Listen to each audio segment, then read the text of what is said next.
Preparei uma comida diferente,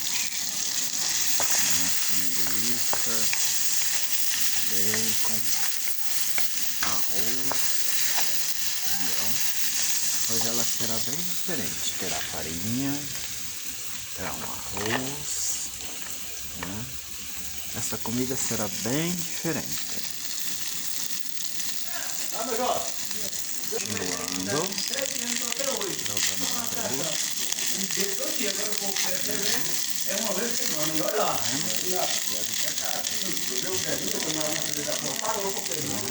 Aí você joga lá farinha, um pouquinho de fubá e deixa ela ficar bem sequinha, né? O próximo passo, depois dela ficar bem sequinha, aí deixa ela 5 minutos esperando e põe o óleo para esquentar, uma frigideira com óleo.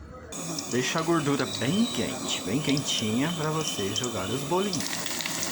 Deixa fritar bem, né? Vira, frita bem. Finalizado.